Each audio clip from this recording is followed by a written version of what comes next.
Hello, everybody. This is Sarah Wolf. Welcome to Speed Gaming on Worlds Collide, Randomizer, Final Fantasy VI. I am Saber Wolf. I am joined by Turdsman once again. How you doing, bud? I'm doing pretty good. How about yourself? Oh, I'm doing good, doing good. We have a very exciting match for you today on a Speed Gaming number 3 channel. We have the finale for the Chupon's Pit. Now, we have this tournament going on. It's the Coliseum 2 event. And those that did not qualify for the top 32 racers in that event got thrown what we call the Chupon's Pit. Chupon's one of the bosses in our game. And this is the result of the single elimination tournament. We have Shadow Sid versus Keith McRocks. That's right. Keith McRock's there on the right, rocking the classic look. Shadow Sid on the left with the slate and teal, I guess, Yield text. trim. Teal, very, it's very fly, very stylish. And today we are finishing off with the Locke's Knife flag set. The Coliseum tournament has a bunch of different flag sets based on all of the characters in Final Fantasy VI, and this one is Locke's. So it's very, very focused on speed and stealing. Yeah, but he's not really a thief. He's actually a treasure hunter. But Coliseum, well, there's a part in the game where it's called the Coliseum where they can win a match. Now, if they do that, they get auto haste, which also prevents slow, which is really, really good. Now, one thing to note is that every single the Coliseum pit's been a week behind the rest of the Coliseum event. Anybody who's gotten the Coliseum win for the auto haste has won their match. So that's a key point right there. Base stats to start with in the game is plus 10 speed, plus 5 vigor, but there's minus 5 magic power. So magic power is going to be a little bit of an issue in the early game. And when they true try to steal, it's always. That's right. So most of the time, you're and shops are very expensive, and they are random tiered. So the better items are not going to be easily found in the shops, and your selling price is going to be reduced to 1/4 instead of 1/2 as well. However, super balls are available in the shops, which are a very nice item to kind of disconnect early bosses, since they do completely random damage and ignore all types of defense. Now, to add on to the whole shop issues, your starting gold is 0. You are broke to start this game. But you do start with 10 Phoenix Downs in case you get into a little bit of death trouble. And to help out with a little bit with the shops being, so expensive and having lowered cost of reselling things because you are a thief after all. You can't be trusted.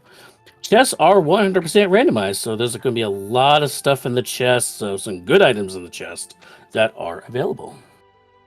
Yeah, in general, in this particular flag set, you're finding your good items from the known steals.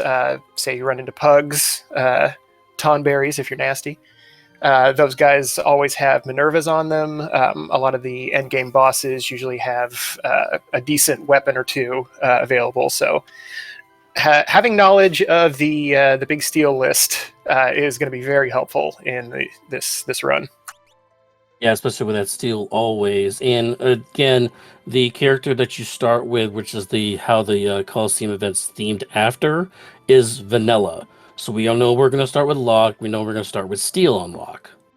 So we do have that in mind. Now, the other two characters are going to be random, or completely random with the completely random abilities. So yeah, after Locke, everything else functions pretty much the same as other Worlds Collide seeds, but that's an interesting piece of these Coliseum runs, is that everyone knows that they're going to have at least one thing. Like, they know for a fact going into this that they're going to have one available skill set. In this case, it's Locke. It's not Steel. Isn't the best thing in the world. It's not throw. It's not blitz or what have you.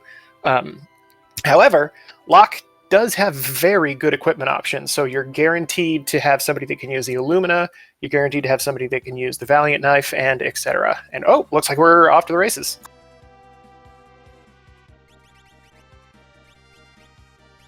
Terra and Celeste in addition to the start. I did not get a chance to see what their abilities were, unfortunately. It's like, there we go. We're going to have an option. Runic on Terra and Lore on Celeste. Not too bad. The low magic power might make that kind of iffy in the beginning, and it looks like Wow. they don't... not a great lore set. So Terra took Celeste's ability, and Celeste has lore, which isn't too bad. Celeste is a little bit worse on the magic powers side of things, especially with the -5 magic power starting. That's going to hurt lore there a little bit. But we'll have to take a look and see if there's any good magic power abilities like Grand Shrines, Quasar, stuff like that. See if there's anything good. And wow, Minerva Nice. right off the back here in the treasure room in Narsh. And the Tau robe, which I see a lot, but is kind of an endgame armor, but it's nice to have it. Fun, interesting little diversion here, even though it might not look it. Shadow Sid has gone to Narsh in the World of Ruin to take care of that lock check there right out of the gate, and Keith McRocks has decided to stay in the World of Balance. Yeah, you want to go, anytime you start with Lock, you immediately want to go to the World of Bound Narsh, because you're still going to get the, be able to go into the chest room and everything. Esper right off the back, we'll see we got Crusader, and second Minerva, wow, okay. But we do have Terra in the group, so we are going to be able to get that Minerva in a little bit. We'll talk about that in a second. But with Lock, when you have starting Lock in the group, you want to start with World of Ruin Narsh, because you are still going to get the treasure room. You can still go into the learner's place, and you're also going to get the Esper check with the weapon shop, and you're going to go to the mayor's house here, try to get a curse shield. Yeah. 14 on the curse shield, that's not going to be a good one. Yeah, that's no good. I believe that's one less than the maximum. I've seen 16 lately, so. Oh, does it go up to 16? I thought it only went to 15. Yeah. Well, I mean, it can go up. It can go up to like 255. Well, yeah, but come on. I mean, we're having fun here. If you set it up that way, I mean, the maximum, I believe, Ultra Sleeve maximum is 32, if not 31, 32, if I'm not mistaken. Oh wow! So it can be up there. Another fun little piece of information for going to the World of Ruin Narsh first is that you don't have to talk to that guy in front of the Katana Soul. Never mind what I was talking about. That's a good thing. No. That's a good thing. You want to save there in that learner shop, and you want to be able to figure out what's in that chest. Now that we know where offerings located, we can go back there later, because there's a very high chance of getting a VK or an Atma weapon with a 100% chance of chests here. We can get that later on for Locke, or maybe even Terra or Celeste. Yeah, that's a good find. Especially right there too, because that's one of the easiest monster in a boxes to actually get your hands on. And we also found an ice shield there on Keithpick Rocks in the Returner's hideout. So I suppose that would be the reason to stick around in the World of Balance if you had a specific route that you wanted to follow for looting, which looting and stealing very important in this flag set. You're not necessarily going to be finding decent stuff in the shops, and even if you do, it's going to be expensive. So running around and looking for all of these easy chests in the beginning is a good idea. Somebody likes texting you. I am going to go ahead and turn that off. Oh, there's 2 ice shields. My bad. There's 2 ice shields in there. That's excellent. Yeah. So a quick note about elemental resistances. Now, I might need some help either in the chat or from my partner here to make sure that I understand how this works properly. I believe that the way it works is whichever, based on all of the equipment you have, it's whatever effect is the most beneficial for you. So if you have the ice shield on, for example, that makes you immune to ice, but I want to say, oh no, I'm thinking of it. Yeah, it makes you absorb ice. So if you were wearing a piece of equipment that was weak against ice, that wouldn't take place. You would just be absorbing it. Yeah, it's just like the whole rule with haste. When you try to get slowed by, for instance, the vines, which is one of the monster bosses, we find a thunder rod there for Keith McRocks. It's a good breakable for the early on in the game. The beneficial will be better than that. So if you get slowed by like the vines, the haste will prevent you from being slowed. So you have that effect there. So absorb overwrites the null or negative. Okay, so yeah, it's whatever the best possible outcome would be for the target. That's the thing that gets taken in consideration. Oh my goodness, Keith Oh, McRocks, can this I get a guy, dance with you gentlemen here? Can I get a dance this with my dude. Yes! This dude. Now going back, let me go all the way back to 2 minutes ago. Now, the other option that we saw in the weapon shop was a second Minerva. Now, this item that you do not pick is going to get put inside, behind in the cave behind Welk, which is a terror check. Since we have terror in our party, we will be able to get that second Minerva very early on, and with both of our top girls in the game here, both of which can wear Minerva, that's a very strong defensive start that we have here. Yeah, it essentially makes both of those characters, I want to say Fire, Ice, and Lightning, immune. Trifecta. Which those are important. They're all over the place. So yeah, that makes the World of Balance Narsh a pretty good place to go out of the gate. You can check the shops there. You can go fight the Welk check, get that Minerva behind whatever boss happens to be there. Oh, Shadow Sister and all. Almost. That was very close. And then you can head on up to the Kefka at Narsh check as well. So it's kind of saving yourself a little bit of time, being able to go and check something that a lot of people kind of tend to write off in the early game for this, which makes sense. It's a bit of a it's a bit of a cost, time cost.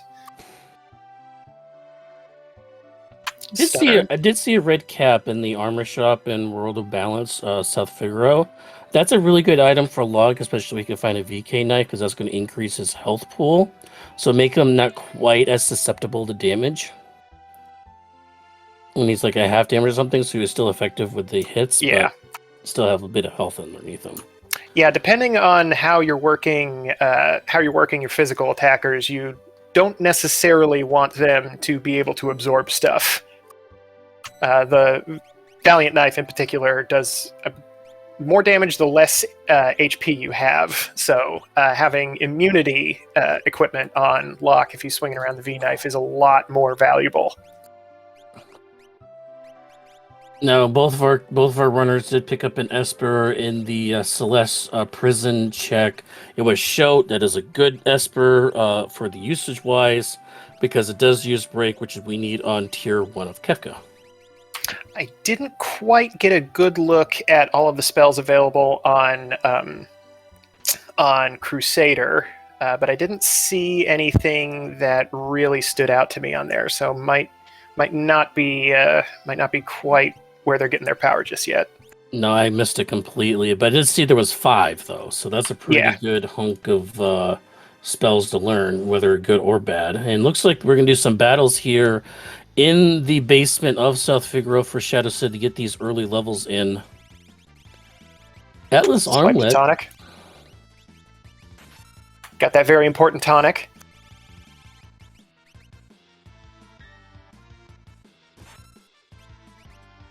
And low damage here. This might take a little bit. I'm not sure if...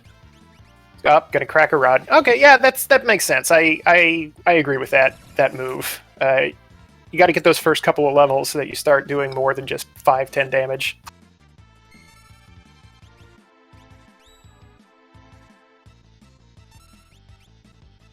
And one thing about South Figaro, and Keith McRocks has flipped over to the World of Ruin, any of the item locations that are on the outside of the town, like the barrels, the boxes and stuff, can be looted twice. Anything inside the buildings, like the old man's cider house or the basement, cannot be looted twice. And I believe that is directly connected to the extremely strange decision in the original game to make it so that some items, if you do not pick them up in the first half of the game, and you come back around in the second half, they will be slightly upgraded. Nothing huge, maybe a weak healing item will be turned into a better healing item. But in this randomizer, it means a completely different set of items in either version. Gem box there, and the first chest open for Keith McRocks. He is in Hero the ring. Terra's treasure room, a second hero ring, a flame shield. Lots of defense in Horse these armor's early. good too. So I guess we're going to defense. That's right. Defense. There's another thunder rod. It's like it never left. Yeah, I'm sorry. So that was that's this week right now, by the way, in the Coliseum. This is actually one of our first matches this week for Coliseum. It's our grand final for the Chupon's Pit run. Right now, the flags for this week is actually Strago's Rod. I can't get over saying that, but Fixed dice. breakable rods are available like that. Oh, fixed dice was in that chest in the. I love dice. Clack clack. It's nice. So we also got the offering, so we know what the offering is. Keith McRocks does not, and Mirage Vest is actually pretty good at him too. But Keith McRocks doesn't know what the offering is because he did not go into the learner's house, so he hasn't figured that out yet. But now that we know that fixed dice are there, Sid's definitely going to go there soon. Probably next after the shopping, and or maybe go to Thasma then go there. But Not a bad set of items. Finding that in Zen is usually pretty nice because the check in Zen. There's a little guy back in the forest. I believe you probably saw Shadow Sid go and talk to him. there we go. He sells you either it's a check, which can be either an esper or an item in that case, usually a high tier item. So typically when you're wandering around Zen, you end up selling a bunch of stuff, end up having a bunch of money, and having access to X potions and X ethers there is kind of nice to drain your bank account for some really strong items. One thing I do want to point out, though, is that Keith Rocks did not try to get the items that are hidden in the ground. Those items never change, but he did not pick those up. Let's see if Shadow Sid does. And Keith Rocks is at the end of this cave. We're going to get looks like it's going to be an item or an Esper. It is an Esper, Bismarck.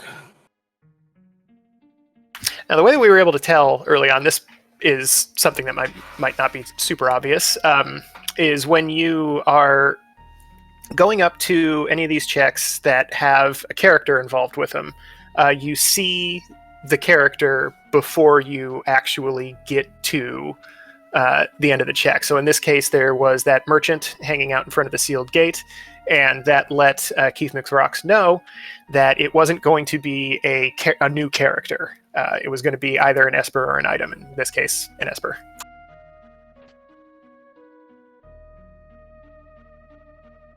Not too much divergence anymore. Having Terra at the start kind of guarantees that somebody's going to be going to the sealed cave pretty early. It's a very good check with a ton of items in it.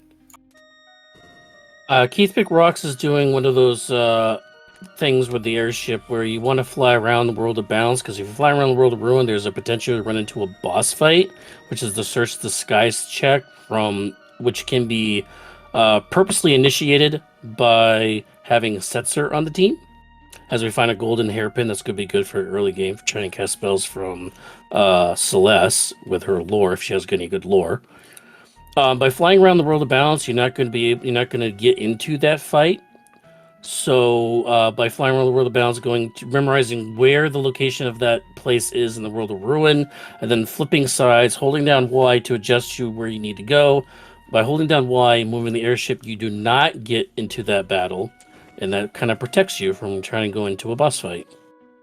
It is slower to use the Y button to move around, but if especially early game, doesn't get them.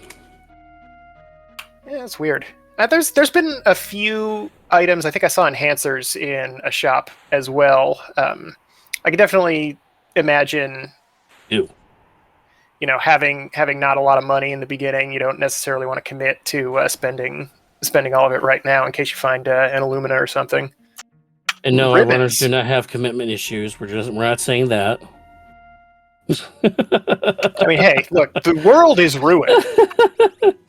Look at that ground. It's brown. It's nasty. That water shouldn't be that color. So Shadow Sid did find out that fixed dice can be equipped by Celeste, and he also knows where the offering is. He has already gotten a couple of levels from doing fights in the basement. Keith McRocks has not. Keith McRocks hasn't done any fights yet, so he's still at level 3, and the scaling has increased since then. I believe it's 2.5 point increase. Yeah. Each piece of progression, so each character and each Esper is going to increase enemy levels by 2.5. So at this point, Keith McRocks is actually already at there's already at 12.5 levels, and he's only level 3. Yeah, he's definitely going to want to juice himself up a little bit before he goes and fights anything serious. Well, he does have the Mega Elixir. That's going to help for late game. And Locke can equip the fixed dice as well. Oh, really? It said Celeste would. Yeah, Locke just popped it on. Well, they might have put a merit award on, because when he clicked on the fixed dice in the item set, it only says Celeste. So you might have put the merit award onto Locke and put it onto Locke, because Celeste has lore. And that's going to be more useful than to have her use lore and him use fixed dice. Yeah, that's true. Yeah, chat confirms that. Another point the chat brings up is Keith McRocks is likely not selling stuff to make sure that none of it is worth some incredible item in the Coliseum. Which in the original game, the Coliseum, you bet an item, and then the game shunted you into a separate screen and said, all right, fight this thing, jerk. However, in this one, you do get to know what you are going to get for the item ahead of time. It'll have in that little screen, is a certain value range of how many items you'll have information about. All the rest of them will just have a bunch of question marks, but that can help you out early on if you're sort of lacking in physical offense, or you're missing a very important piece of equipment. But honestly, at this point, like, fixed dice is pretty great. They've all got a bunch of really good armor. Go there for the auto haste, definitely. But yeah, but I'm trying to figure out what Keith McRock's doing. I mean, he went to Moblez, World of Balance, and now to Neckheath, which are not typical spots you normally go to in a standard run. So he's looking for something specific. Probably the Super Balls, I'm guessing, for the early game throwables. That's not actually really checking all the shops either, because he didn't go to the item shop in Moblez, but he went to the item shop there, but didn't go to the weapon. I don't know. I mean, I'm confused. Yeah, it's an interesting opening gambit. Checking all that, especially like Nikia, you might go by if you do Gao's check at the Serpent Trench, but otherwise, yeah, it's a town that does not get a lot of attention.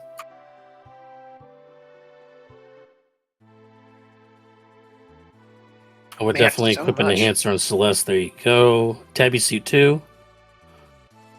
You put the Tabby cat suit on her too. That increases her magic power even higher. So much really good armor super early on. 18 magic power. I don't think I've ever seen magic power that low. Ooh, magic power plus 2 on Shote. Plus Berserk is on Bismarck. So we got our little bit of Magimaster protection. Shadow Sid's going into the Coliseum. That's going to be the auto haste there. There is a couple mega sets available. Ice Rod. Ice Rod for a hairband is not bad. No, it's not, because Airband's like one of the worst items in the game. Yep. Yeah, that's the pick for sure. And a Were-Rat? That's like free. Yeah. Hey. Didn't even get a chance to hit him. Oh, Locke, what are you doing? Stealing? I thought you were a treasure hunter, Locke. Alright, we're just going to steal from them before we roll them out of business. There we go. That's all we need.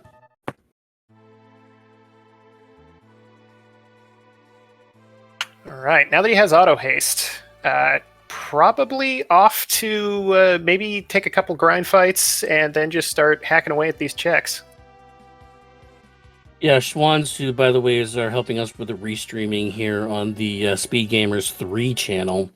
Yeah, Curse Shield at 14 is completely out of the question. That's just going to be fodder for sale. We Oh also yeah. want to give a shout out to our tracker, Ceiling Cat, lurking in the backgrounds as usual, keeping us, giving us a spreadsheet to follow all the big information that we might miss, and of course also updating the graphics there at the bottom of the screen with the characters, espers, and dragons. Ooh. Ceiling Cat is even updating the spreadsheet with the price for the Zen Thief. That is a fun new addition.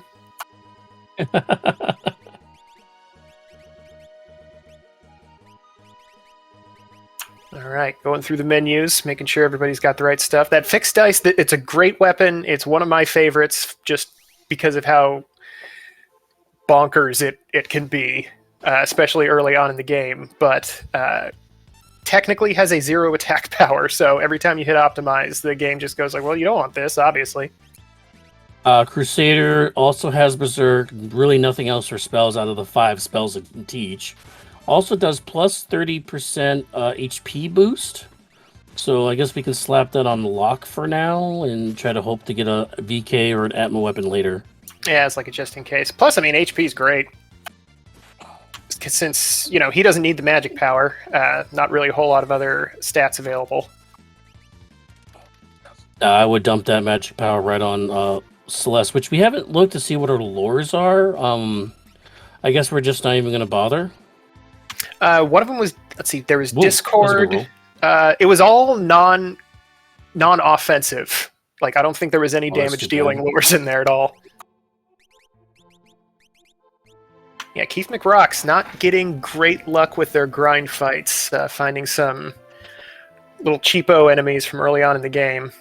In general, the higher that the scaling is for enemy levels, the more experience you're going to be getting from them. But if you end up fighting, for example, a were-rat or the Whisper that Keith McRock's fought, ooh, that's a much better formation to run into. If you can survive it. Yeah, but level 4, I don't like it right now. And Shadow Sid did put the Moogle Charm back on lock, but it does not have the fixed dice equipped right now. It switched over to Stunner, so hopefully they'll switch back here. Very nice use of the Revivifies.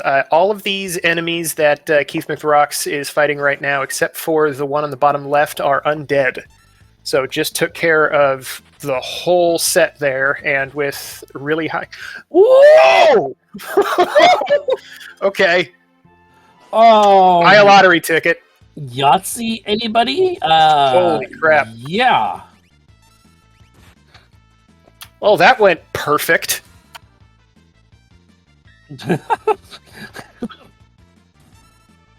Could not have gone better than that. I'm choking on my root beer on that one. Holy smokes. I wasn't ready for that. So I will say Shadow Sid is out to a little bit of a lead here with levels, although after that fight, Keith Brooks just caught up by a ton. Now is only one level underneath Shadow Sid at this moment. But Shadow Sid is on the doorstep of a boss check here with Tunnel Armor, which is a lock check. So looks like he's going for the fight now. Gonna drink some turtle water and then go fight a boss. Yep, turtle water's the best water. Cowabunga, dude. As oh boy, ooh, that's not a great one. And a pretty. This is not a boss you want to run into when you are just behind the scaling, because they are nasty spellcasters. Well, we're pretty close to scaling. We're level 12, so we're right on top of scaling. We do have ice 2, so we are going to be able to get rid of the top guy here. And with those ice shields and fire shields, that's not really going to do much of anything. Yeah, I completely forgot. He's got a huge amount of elemental defense. So, yeah, this is probably not... He's not going to have to care about any of this. Yep, we're looking good here. Yeah, man, Lox doesn't have the resistances on, but apparently has more than enough magic defense to just completely eat all of these mid-tier spells. Oh, that was... probably didn't want to AoE that, because... one in the back. Oh, reflects on, so now we can't cast any spells. Jump from... Oh yeah, must have... Dragon Boots. Yeah. Yeah, I mean, I guess I did see her jumping earlier, so that... Yeah, why not? She doesn't really have anything else to do right now, so... Oh, that's not bad damage out of it. Yeah, jump will increase the damage from 1 to 1.25 unless you have a spear that increases to 1.5. So jumping does increase the damage regardless of what you do, and that was another good roll. Roulette, that was the other one that I missed. Ugh. Yeah, not very good Yeah, ones. that We're gonna was... have to wait for something good, I guess. Oh, Ooh, well, there it is. okay. Well, Well, now Terra has something to do. yeah, no, Terra definitely has something to do with an Illumina, which is the best sword in the game. Yeah, Keith McRocks looks like he I'm used up sorry, all of Spirit's his luck. 2.5. I'm sorry. Everything's 1.5. My bad. And yeah, Shadow Sid heading into Narsh, probably going to go clear out the rest of that stuff in there. Fight the Welk check, probably get the item. We'll see if he goes up to Kefka at Narsh. Might not be a bad idea. You can take a couple grind fights in there if you want. Yeah, but with a 3-man party, which means you only fight Oh, the that's boss with true. 2 people. But then Yeah. again, oh, there's a Moogle behind Yeti. And there's the Negger. All right, well, there we go. Okay, Got that so fourth yeah, character. we do have it. Oh, Vargas and the Pooh Bears. Weenie the Vargas.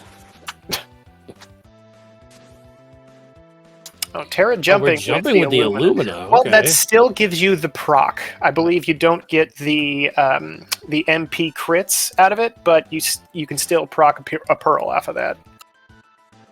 I'm just going to say Keith McRocks dancing with every single NPC in the game here. It's the true villain. Kefka's nothing. The real bad guy is that dude in the Returner hideout.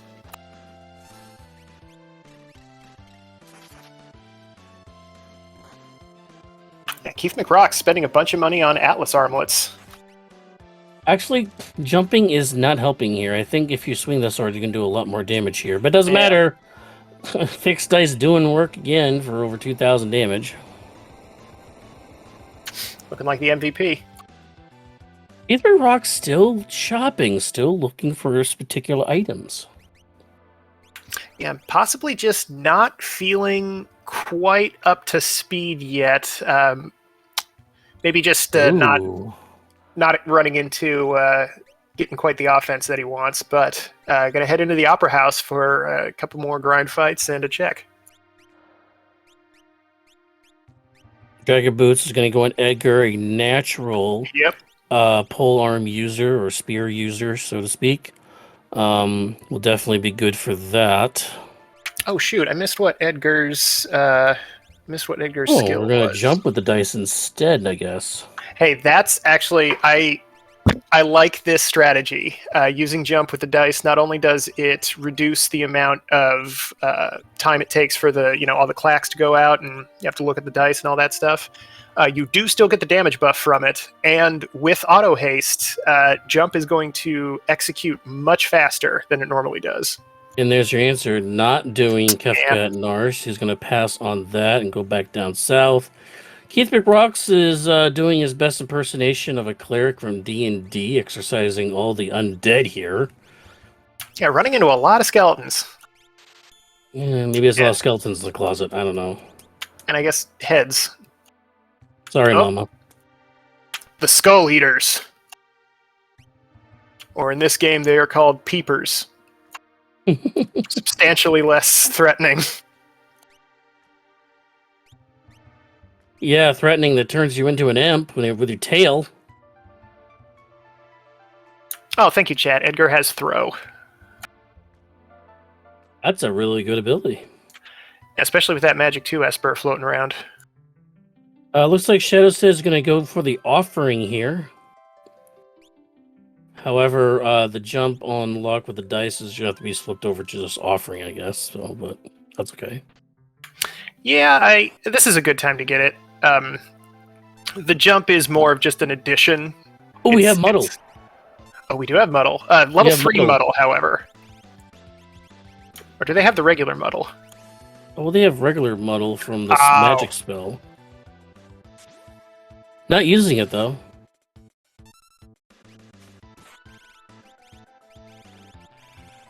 Yeah, no instant death, unfortunately. Which Or Katana chokes Soul. instant death, but it's not the right one. It's Is that can he be petrified? Is the question. Uh, Which I don't think yeah. so. I know that's a really weird kind of finicky thing. Like there's normally there's undead bosses. I know Muddle was on it. I know Muddle was on an Esper. I don't know where it was though. Yeah, chat seems to agree with you. I guess Locke has it. According to the chat, Katana Soul can only instant death himself, so only with Sketch or Muddle or possibly Control does that work. That's interesting. I didn't realize that. So trade off. Oh, there's an Asura to the face of Celeste. Yeah, he's running to the there we go. Just run into the finish line there. Keith Rocks is falling onto the stage there for the opera check here. Locke doing his normal routine.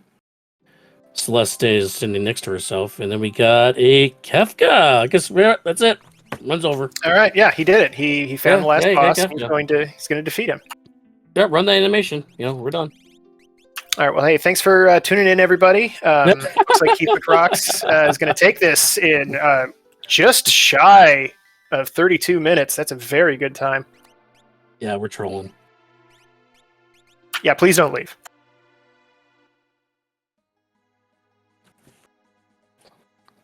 Ooh, oh my god, the damn. fixed dice. So I didn't know this about the fixed dice formula until more recently, but if you get a triple, like if you get all three of the same number on those dice, you get an additional multiplier added to it that is the value of those dice. That's why a level 4 Celeste was able to do all 9s on that enemy, is because it was 6 times 6 times 6 times their level times 6 again. That was just huge damage. Man, still nothing here on the Espers to offer. Got Unicorn with strength +1, and that's about it. So chat asking about new flag set for the next Coliseum, the next Coliseum week. Oh, okay. Yeah, it's actually going to be. I think we can't announce that today. It is going to be Realm's Brush, is the next one. I'm very excited. Realm is a really powerful character, and this is a very powerful set of flags. Yep, so on top of Realm, that is, of course, you're going to get her with her Sketch ability, which is not a great ability, but again, Realm has very high magic power. That's only going to go even higher, as your starting stats for Realm's Brush will be +5 speed and +5 magic power. If you do the Coliseum, your magic power is going to go up by another +15, which means that you can get +20 magic power to all your characters. Which is enormous. Magic power is a very strong stat in this game. You get a lot more bang out of your buck with magic than you do with vigor in this one. And in addition to that, go ahead. Okay, I was going to say, in addition to that, that magic is going to be very useful because Espers will all be coming with between 4 and 5 spells each. And they will all be multi-summonable. So normally in the game, you can only summon an Esper once per battle. But in the Realm's Brush flag set, you can call Bismarck as many times as you want. Yeah, that's kind of interesting because it's going to be back-to-back weeks of this. Because Astragos, it's multi-summon. Realm the following week's also going to be multi-summon. That's kind of cool. Also, the magic point bonus for learning these spells is going to be ×7. So all the battles you're going to do is going to be ×7 bonus points to whatever the monsters you kill is going to be added on to learning these spells. Some of the challenges involved with this is going to be no Luminas, no experience eggs. For graphic, it's going to be a graphical change because there's going to be alternate palettes. So in other words, all the characters in the game and the party is going to have random colors. I think they're kind of based on other stuff. Like I ran into a Strago that looked an awful lot like Sid from Final Fantasy Tactics. So I don't know if maybe there's like something in there to make them kind of look like other stuff, or if they just go ham. I'm not sure. And very importantly, there is a function in Worlds Collide that will affect what the Y button does to NPCs. Usually, it's NPC remove, where if, for example, if this was flag set was on here, and Keith McRocks was able to just nope one of those people out of existence that was dancing with him in the towns. Unfortunately, in the Realm flag set, all it would do is just make that guy look different. So an NPC will be replaced with another random sprite, and it may or may not play well with the original. I remember very distinctly in the Go-Go flag set making a door look like a mess. I want to update everybody on a couple things we might have missed while we were talking about the next flag set. Opera House Disruption was another Illumina. So another Illumina was added to the party with all 4 members of the party able to equip Illuminas. So that's a kind of important note there. Shadowshid's going into Magitech Facilities, currently fighting the first boss of that, which is Inferno, which is a late endgame boss, so we'll see how this goes. Does have the offering fixed dice working here, so it should be pretty good on that. Keith McRocks is climbing the stairs in a Zozo, World of Balance, which is a terror check. And found a second fixed dice in a pot. Oh, so double fixed dice then? Yeah. There was a Genji glove for sale somewhere. I forget which town, but one of the towns that Keith McRocks visited had a Genji glove available. So if he happens to get that, find that offering in the chest in Narsh, then he's got a character that's basically ready for the end of the game. It's 2 ice shields, 1 fire shield, by the way. The other way around. Honestly, I would steal it anyway. Even if you don't want to actually use it as a piece of equipment, cracking one of those shields gives you a tier 3 spell that is not affected by magic defense. Very powerful items.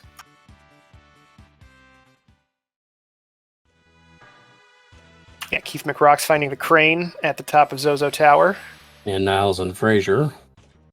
Shadow Sid finding Siren, another very important Esper. Hey, Merton and Life 2. We got ice shields. We got the fire shields. Yeah, if Shadow Sid feels like it, they could just set up all of their characters for the end of the game and just run with these guys, honestly. There's a Magic +2 Esper floating around. They've got Merton. They've got more than enough elemental defense. Yep. I say go for it. Every time I see Merton, I throw everything else that I had out the window to make sure that I can use that. It is one of my favorite strategies. Not just Merton, we also got +2 magic power one of these Espers too. Mm-hmm. So we can even increase the magic power even higher for some of these guys. Now, I don't think I think Locke's gonna be stuck with the magic fixed dice and just that's fair. With starting at 18 magic power, it's not gonna be worth it. But as the second boss fight here for Magitech Facility is Ultros number 2. Hey, Keith found it. And Keith's gonna get his offering. Still down a character though. Remembers the muddle. We get to see it. This is always fun. Aha. See if we can do Slayer's Edge here with Katana Soul. I suppose he has a chance to just hit himself, but nope, he's using Slayer's Edge. Gonna take care of the business. Fenrir! Wow. Siren into Fenrir! This is a very good Magitech Facility. Not great spells on it, but doesn't matter. No, but that is the Esper we need for tier 3 Kefka. Got good pup. Oh, he's a good boy. Uh-huh. Oh, we're gonna go Magitech 3. We're rolling, so we want 3. Yeah, honestly, I can with getting the 2 there. I can see this being a character at the end of it. They've found Edgar at this point. The throne didn't have a character on it, and so I agree with this move here. If this you gotta know. If this is a character, Shadow Sid has a monster lead. Oh yeah. Keith is just getting Edgar now. Literally almost 20 minutes after Shadow Sid got their Edgar. Keith did manage to get the power that he's going to need to start this steamroll going, though. So as long as Keith makes some good decisions and gets a little bit of luck on his checks, then I think he could still catch up.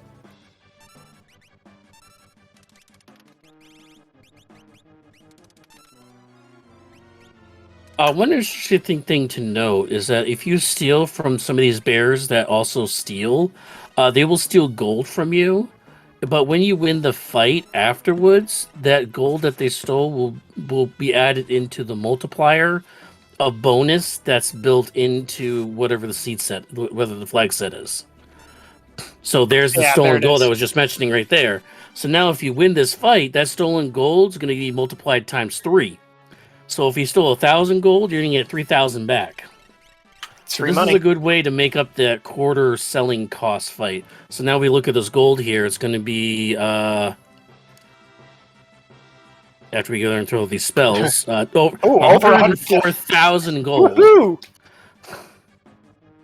That's a cool number. Yeah, we're rich. Gonna Oh, Scrooge McDuck dive into He's this got gold. the cat hood on too. I believe Terra rocking that thing right which now. even increases it even further. I want to say ×2. You have the life too, so that's nice. You know, wiry dragons aren't the worst thing to find in the world, but they do have a little bit of health on them. Are we breaking an ice shield already? Looks like it just No, put I the think we're force just shield setting. on him. Oh no, I think we're just setting up for Merton here Ah, while we're running down the tracks. So we're hot fixing Merton strats here as we're running. oh, yep, you're right. That's a good idea. That 2,000 IQ thinking, man.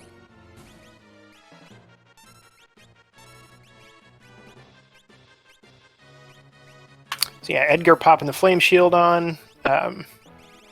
Literally, the only thing we're missing really is a dragon horn with some sort of like aura spear for Edgar. Yeah. It's really all we're missing right now. I believe Shadow Sid has the dice on lock, so lock is good to go. Oh, he's got the everybody dice else, on lock, all right. and everybody else is just going to start firing off Mertens here in a minute. Keith still has the dice on Celeste. Opted to give his Lumina off to somebody else. See if we get some better rolls. Oh yeah, we got some better rolls There now, we go. baby. There we go. Hey-oh. Goodness gracious. Lock, simmer down. Go to Vegas, man.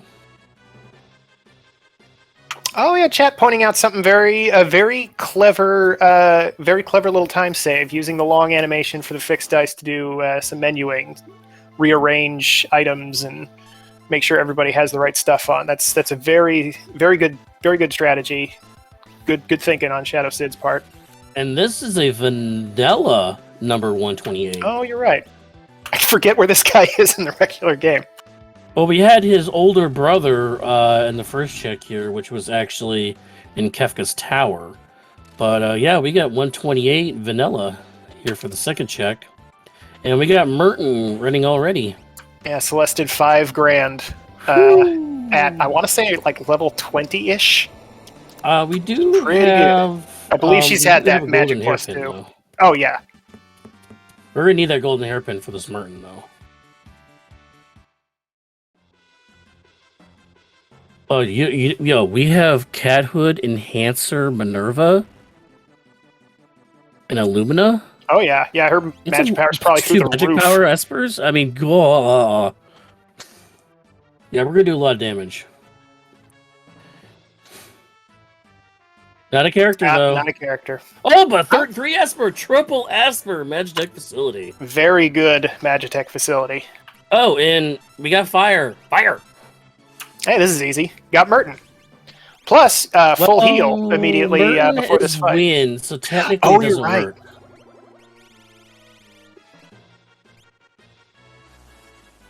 It's that thing I talked about earlier. Yeah, but we do have fixed dice, so meh. So yeah, Tritoch's main thing is extremely high regular defense, and I want to say immunity to all elements other than fire. So if you have no fire spells and just your regular attacks or jumping, you're not going to be doing too good. Keith McRock's finding Shadow. Yep, we find a Shadow there in the Edgar thief check. Interesting divergence now. Shadow Sid has pulled way ahead. but Keith McRocks is going to get that 5th character and potentially have access to some checks that Shadow Sid might not. Not just any checks. We have a triple check Floating Continent, triple check Magic Facility.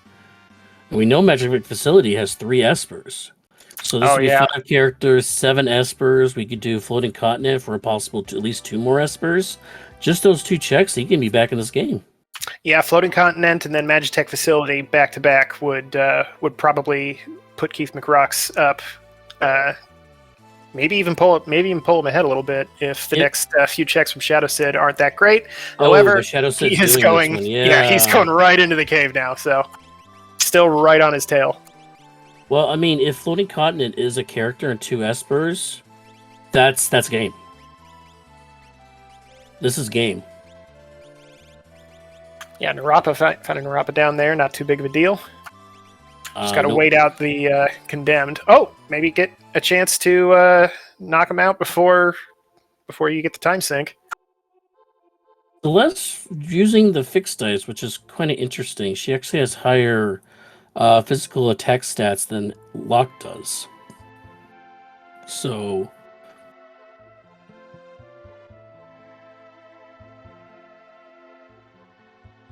Shadow with GP. Yeah, that's not worth it. Yeah. Not when we have 2 Illuminas and everything. Yeah, like Runic is no great shakes. It can help you in a pinch, but GP Rain is not. GP Rain is cool to have in the beginning of the game, but it starts to drop off pretty quick. Definitely at the point that these runners are at now.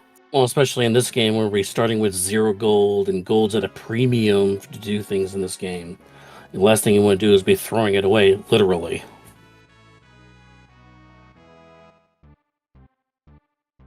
By the way, if you want to roll your own Cs and check out what we're doing in this Coliseum event, make sure you head over to www.ff6wc.com/Discord and you get all the latest news information, jump into some of the races that we are doing in the community, and get the latest updates on some of the Coliseum races and when VODs are posted.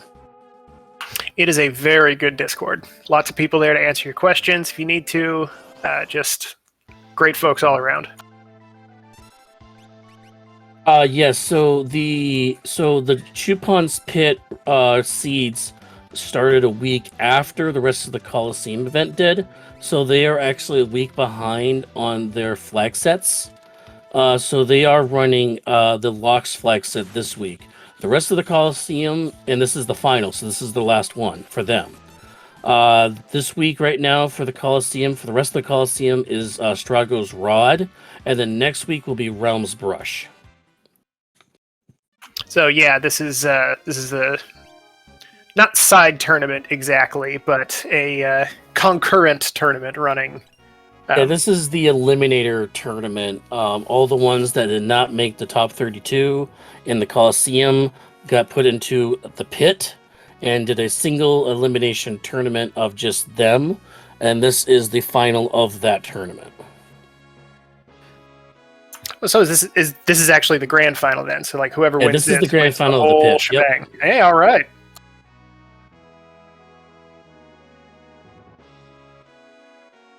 I mean, it would have been interesting that the champion of this pit could jump into, say, the losers bracket, but that's way too much math and geometry to figure that out. So this is just the grand final, winner take all, head to head, Shadow Sid versus Keith McRocks. Just show up at the end like Akuma. Just knock out one of the opponents. He's like, "Oh, you're fighting me now." Ooh, Randomizer. That's very nice. Merton struts.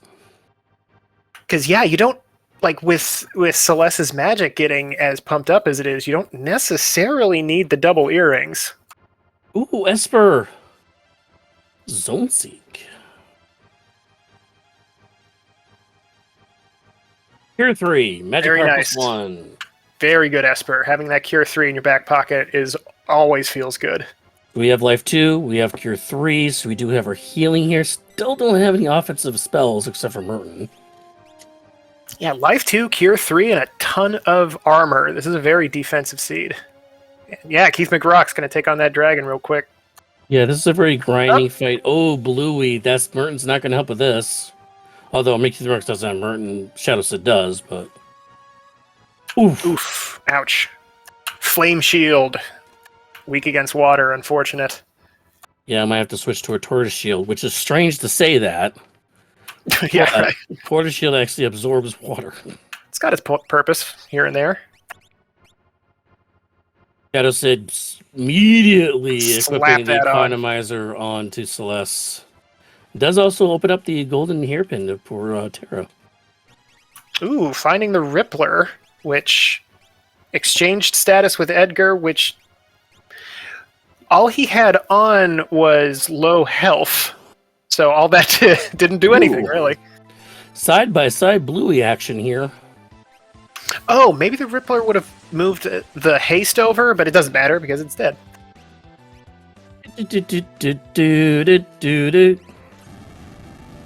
Sorry.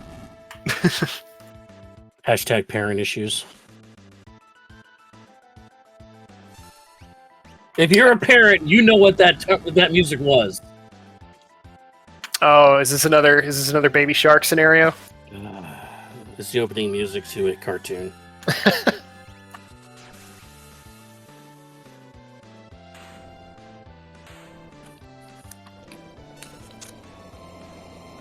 Shadow Sid taking down the dragon as well. Has not checked that statue just yet, but we'll find his Esper here shortly. What's the base reward for Dragon?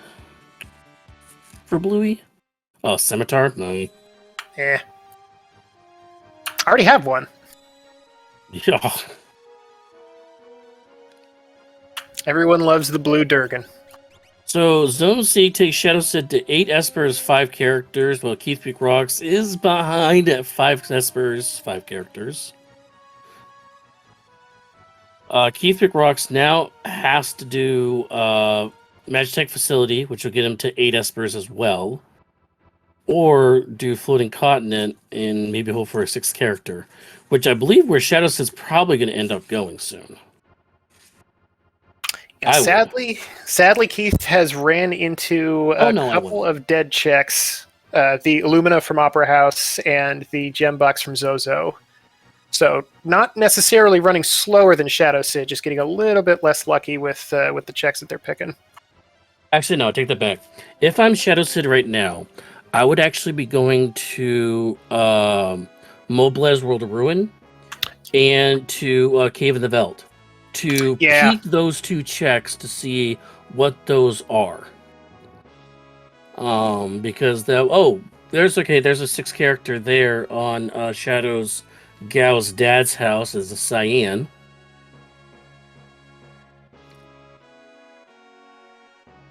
Yeah, that gives him his 6 characters. A shortcut, actually. There is a shortcut for Kefka, by the way. It's 12 bosses. Schwann's pointing out that Sid has killed 7 bosses, while Keith has 5. So the magic number, by the way, is 9 bosses, because what you do from there is you want to go kill 9 bosses. Then you take all your characters, put them in the right lane, kill the rest of the bosses. That gets you to 12 on Kefka's tower. Reset, split your party into 2-0-2 on the switches, and then kill the last 2 bosses. So the magic number to get to is actually 9. So yeah, that can be a good way to save yourself a little bit of time and get all of that experience kind of focused on your main party instead of having to spread it out across all the 5 bosses that are floating around in there. So with the late pickup Cyan, Keith completely throwing what we just said out the window, because this completely changed everything. Oh yeah, no, this is definitely the triple check Dream instead. Yeah, I agree with that. I like the Dream a lot. It's maybe not in this flag set because of the boss thing, though, because it only has the 2 bosses versus the Magitech Facilities 4. Or Floating Continents 4 as well. That's true. But in general, Cyan's Dream is a very good check. Oh no, Shadow Sid's gonna find Cyan right here on the free check here. Dancing Cyan, that's funny. That's actually kind of funny, actually. Ooh, we have Atma. Toilet Atma, even. Yeah, that is another boss that makes Merton not as effective, unfortunately. Yep, good first roll from Celeste, and not much extra after that, unfortunately. Yeah, chat pointing out Sid can go to Mobley's and get to 9 bosses there because you get 2 out of that check. Another thing that I learned very recently. The first quote-unquote fake fight with Funbaba does count as a boss check. Oh, but Shadow said is going to go to Thief, roll to Ruin. He did go to roll to Balance to check it out there. It is not an Esper, though. He should have slowed down and read the text. It didn't say Glowing Stone, so he ended up picking up a very expensive, worthless item instead. He's in the world of Ruin, thankfully. And he did go to roll to Balance, and he saw that it wasn't a Glowing Stone. Yes, but in the world of it does only say that in the world of Balance. Thank you, chat. However, in the world of Ruin, whatever was in there was 3,000 gold. So honestly, I click yes if it's a 4-digit number, no matter what. And he has over 111,000 gold. So nice. What do I know? We can go to auction house now, people. Hey, that might be a good way to go. Ooh, just go get that last just one. Buy a couple of red jackets for the Merton protection. But we already have fire shields and everything else. We really don't need it. Yeah, I mean, spend that money, though. Who cares? So, yeah, I'll take your red jacket, whatever. Ah, Fire 3. Keith McRock's finding Fire 3 on Raiden. Ah. So if he can capitalize, that's very good. That is a very, very good spell. So if he can capitalize on a somewhat faster, more pointed magic offense, he might be able to make up some lost time. Shadow said they're actually going to go to the leader check on Cyan here, World of Balance. Going to see if this is going to be an Esper character. It's going to do a quick save here, because if a character walks out, they're definitely going to reset off this. Yep, there's a Yeti walking out. We're going to reset off that, because we already know the Yeti check is going to turn into a Moogle, so we're completely wasting time there. And Keith McRock's seeing Sabin jumping around on the train outside, so unfortunately at least one of these checks is not going to be hard progression. One thing I do want to mention about the Moogle, the Worlds Collide is constantly growing and changing and developing. We actually have a beta working on right now, which is adding, I believe it's adding a check to Mog, which is the Mog strategy check, which at the beginning, all the way at the beginning of the game, if you remember the beginning of the game, when Terra fell down in the pit and Locke went to save her, all the Moogles came to help Locke fight the Marshal. That is actually being added as a Mog check. If I'm not mistaken, that's I can't think of any other major game event that had been included as a check. So that's a really cool addition, and a lot of look at the Zelda nice. luck, lucky boy. And unfortunately, Keith Rocks is finding Sabin. So 7 characters here for them. So the new check is especially fun since all of those. What happens is your main party goes in, and that's the first party, and then the other two groups are filled up with Moogles, and those Moogles have completely random things. They can have sword tech, they can have shock if that's available. Oh, I didn't know that. Yeah, some equipment. I mean, you can't do that fun trick where you steal Mog's spear. So you can't swipe any high level equipment off of him or anything, but it is just kind of a fun little thing. Bahamut was the Esper off of the Opera House, which puts Sid over the top now for the Kefka unlock. Did have Bolt 2 and Doom, so there's our auto kill, and we didn't have Bolt, so that's good. Oh yeah, finding Doom is very handy. One thing I also want to add on to the Mog thing, that actually helps you with some of the incentive of denying, by the way, 59.15 for the Kefka Tower inset for Shadow Sid. It looks like he's doing that strategy we mentioned earlier. Yep. He's taking that party and just go do some cleaning up. Well, we're going to do some cleaning up. That'll give us our 12 bosses. So when we reset, we'll actually have the Kefka shortcuts. So we don't have to run through the entire tower again. So we actually can go back right directly on the switches. I don't think he got enough bosses. I think he was getting I think he was getting Oh, free he's short. checks. Oh, Yeah. he's only at 7. Okay, never mind. So he's just gonna have to pound his way through then. He's got the It's time. early. He's sub 1 minute, so sub 1 hour. So, and Keith has a lot of groundwork to do. He's gonna might get Esper off the throne part of this. Nope. Okay, Oof. so if he chooses to do magic check facility right now, he'll catch up. Yeah, let's hope we see him head over to Vector. But going back to Mog again, another cool incentive about doing that Mog check with the Mog's tactical plan, or whatever we're calling it, it's actually right outside the room where you can get the item that you declined to get from Thief Wolf. Oh yeah, the new Mog check. You can actually get the opposite selection like you could with what we just saw here behind the terror check of Welk with the lock weapon shop.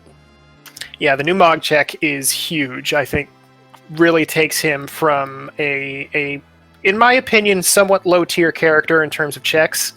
You only get that lone wolf check, which is cool because it's spits you out right next to Kefka at Narsh, so you can kind of double up there.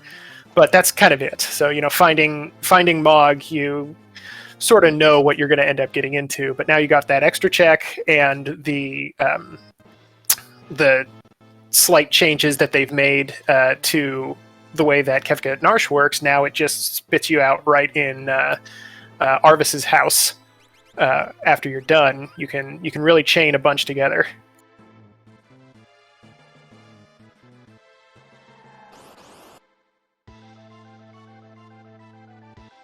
Chat asking about going to the World of Ruin to get the alternate Mog item. I think that might be the case because it's in the spot where the Moogle charm used to be in the main game. Aye, that's correct.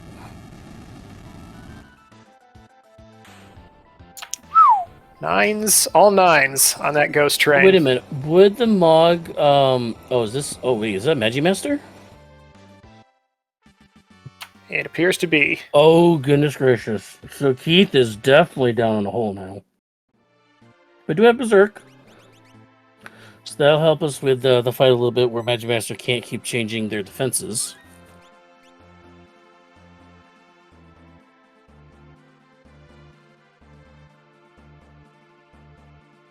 Oh.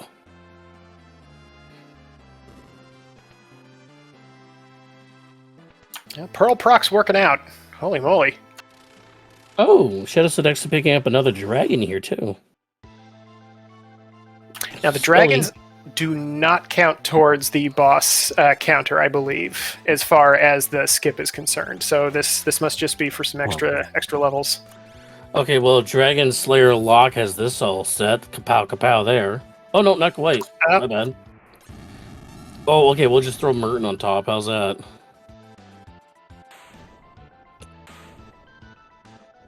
Yeah, okay. Oh, Keith found an ammo weapon at some point. I didn't notice that. Ammo weapon from Atma? I don't know.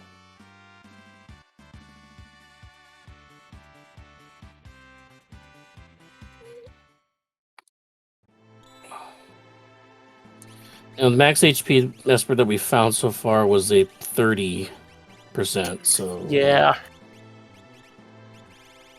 Yeah, but but Atma weapon, this is a misconception I had early on. Yeah. It doesn't get more powerful as your maximum HP goes up. It just loses power as you get further away from your maximum HP. So taking damage makes it not work as good. But having high levels, the more HP you have, yeah. But the more HP you have, the more buffer you have where the Atma can do some damage. But in general, like with most physical attacks, levels are the most important. Well, Keith Rock has a fixed dice, 2 Illuminas, and an ammo weapon. So versus Shadow Sid's Merton, 2 Illuminas and fixed dice. Yeah, both characters, or both racers, pretty tough.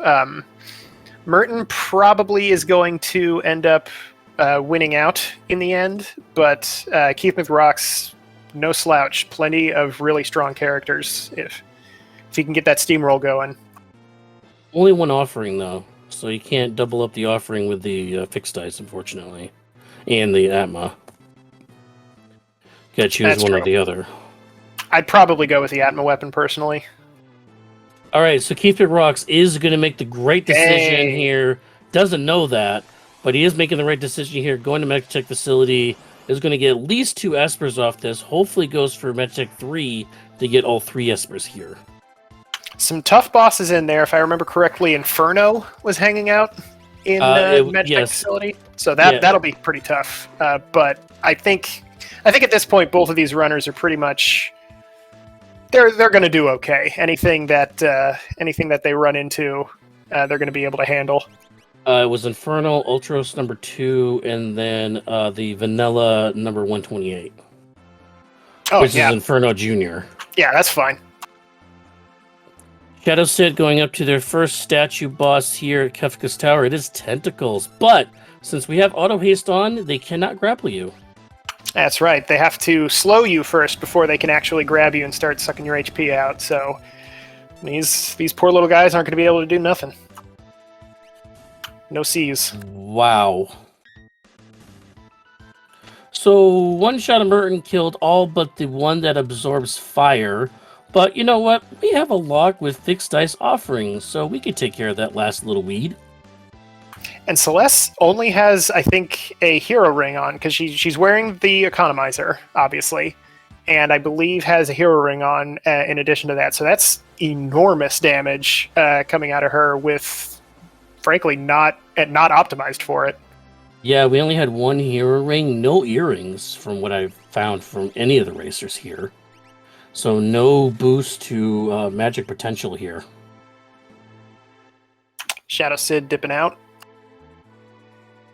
See if he goes back in to fight more bosses in Kefka's Tower, or does the weird Mobley's thing?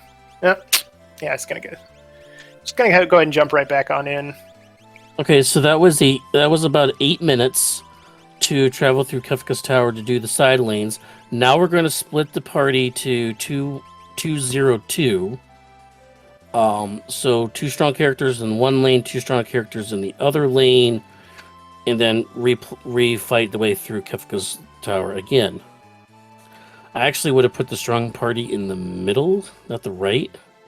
He might have to reset this, unless he does the anvil drop differently. Yeah, you can.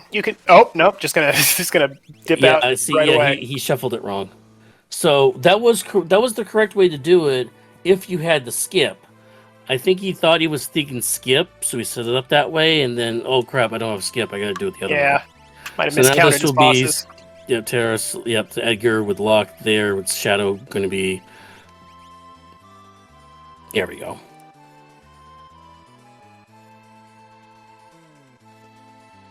Yeah, that is something that you can course correct once you get to the weights a little bit by just, not sending the groups in the directions that you normally would. But sometimes it can just be easier to just go ahead and warp out while you're right here. You haven't wasted any time. Let's just, do this the right way so that I don't have to double check and, rethink how everything is going later. Shadow Sid, I just noticed, had a Genji glove. Oh, there you go. Well, that was 9 minutes. I'm going to add in the error on top of that to when he actually went into Kefka's Tower. So that was 9-minute clear out on the right lane to go before re-entering with the split 2-2 party. Keith getting through the second boss, getting his Fenrir Esper. Let's see if he goes for the last one. No, he's warping out. Stay, buddy. Oh no. Well, 1 Esper short here. The third Esper was further down the line, unfortunately. Gonna check the Zen Thief. Probably gonna take it if he has the money. Well, this is another balance. This is gonna be 44,000. Yeah, and this will tell him too. Glowing stone, but nope. Oh, but took it anyways. Yeah, why not? I guess. What else are you gonna spend this money on at this point? Auction house to get the extra right. Did find Shuriken though for Edgar. Good to Yeah, get a stack of those. So the other day I was looking up weapons and throwables and stuff for the amount of attack power that throwables have versus regular weapons and stuff. And I was astounded by the gold per damage of a throwable versus a regular weapon. Was astounding. Oh yeah, yeah. The shurikens cost nothing, and they're an incredible item. Like I like always buy 30. It is a mid-game attack power. Yep. Maybe that's why Shadow is only in the party for balancing purposes in the early game.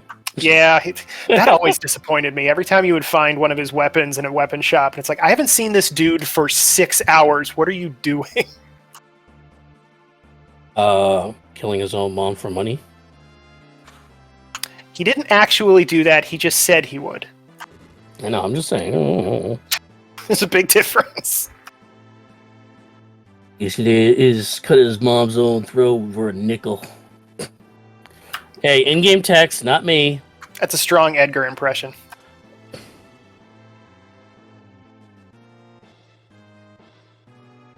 Looks like Keith is going to go ahead and head into the auction house.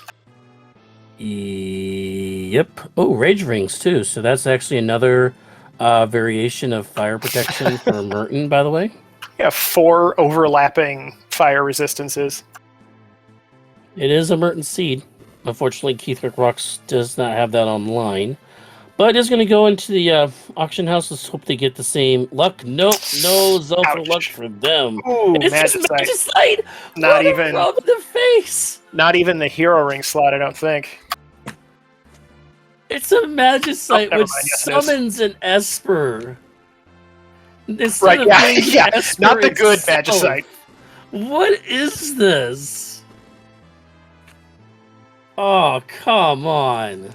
Yeah, you've got Magicite, which is what you want, but not that version.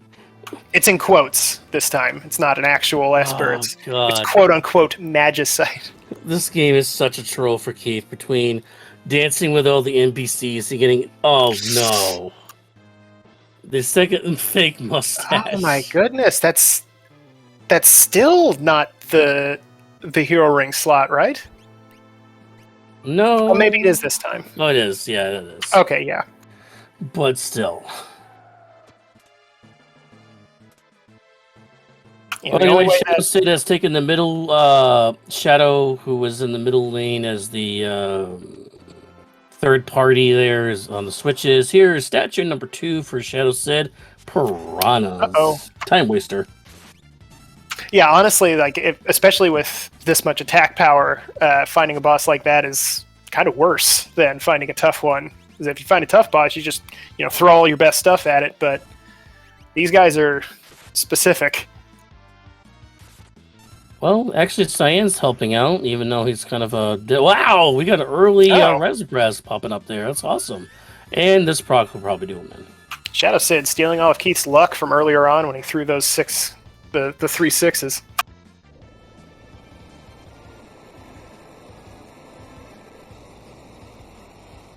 Finally, we get our Esper. It is the Bahamut Esper that we saw before.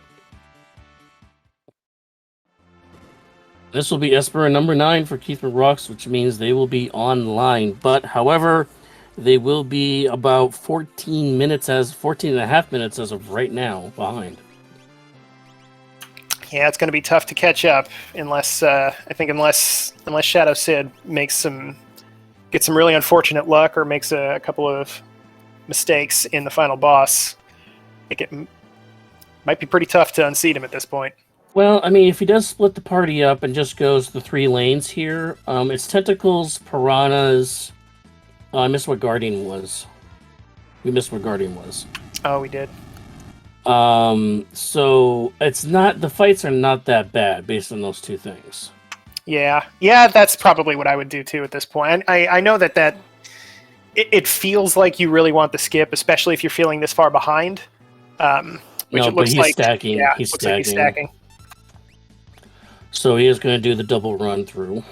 It's not necessarily the wrong choice. I mean, in this case, it turns out to be, just because so many of the bosses in here aren't really that big of a deal. But I definitely have that. I get that feeling of wanting to work towards something that is going to be a time saver in the future, especially if you're feeling like you might be a little behind at this point. Well, what's helping out a little bit is Shadow is actually trying to learn Cure 3 on Terror off the Zone Seek Esper. Getting a couple fights here in Kefka's Tower, rocking the Merton off of Celeste, getting these easy kills here. That poor Scion had to take it. Yeah, Scion, you helped the cause by killing some piranhas and fishing. We appreciate you. And for your troubles, you get brought back from swoon. Or wait, no, it's faint. Swoon? Swoon's Final Fantasy 2. Final Fantasy 4. 4, excuse me. I'm an American, thank you. America! In America, we only count to 3. And then we go to 7. Don't worry about that crap in the middle. Yeah, we have 1, 4, 6. Final statue is Senor Bahamut. Well, that's not too bad. I believe everybody has Doom at this point too. So, I mean, whatever. Lock's rolling high. Who cares? You gotta keep rolling high. Ooh, but doesn't actually shed the skin there. See, check that out. Look how fast Edgar came down after jumping. That was almost immediate. Like, jump plus haste is a really powerful combination. That's why when you get to Kefka's Tower and first tier, that's why you want to cast haste too early, especially if you have a jumper, because that will definitely propel your team quite far into the climb. Yeah, because it doesn't get dispelled in between tiers. No.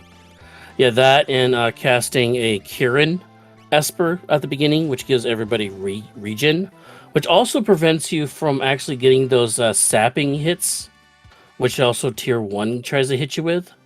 It actually protects you from that too. Well, Shadow Sid unlocked the KT skip. Good for him. Oh, yeah, won the last boss fight. Yeah. Whoa! Oh, Choo Choo Train was the no blitz. Ooh, Shadow Sid having to use a tent. No sleeping bags. Vaya con Dios! Keith killed Train right quick. Alright, so Shadow Sid hitting the switches at 1:17:34 here. Pretty good time. Probably lots of defense. Probably not going to have too much trouble unless tier 3 gets real saucy. Way to commentator jinx this. Hey, the way I roll, he's going to slide through this like no problem. Well, now he's not. Oh, God. Oh, my God. By the way, on our Final Fantasy VI Worlds Collide YouTube, we are at 824 subs. Our goal is to get to 1,000 subs by the end of the year. So for all the video on demands there, especially for this tournament, the Worlds Collide Coliseum tournament, get the latest in the VODs and everything on that YouTube page at FF6 Worlds Collide on YouTube. All right. We're hearing the music, which means it's time to talk tiers. Would you like to take the first one? Tears. I'm sorry. Tears for Fears.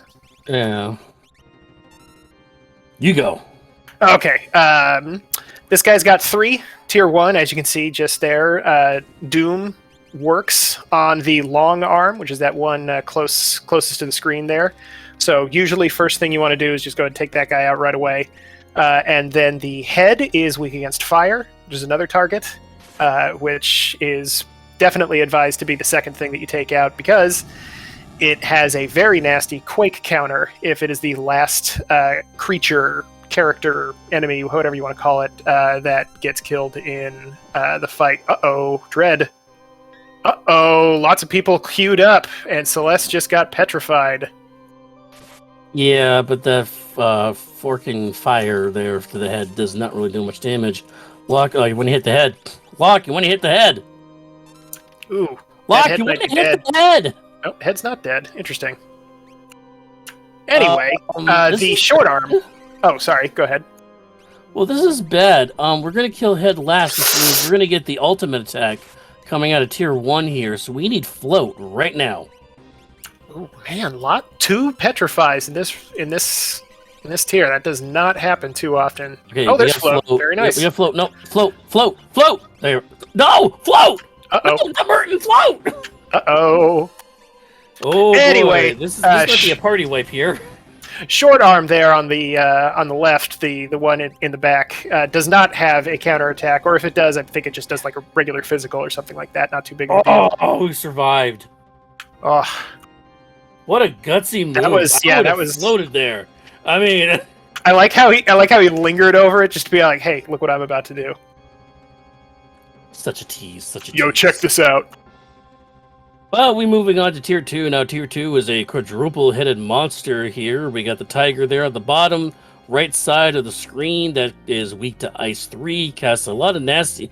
There's a lot of nasty, high-damaging skills, including turning your characters into zombies.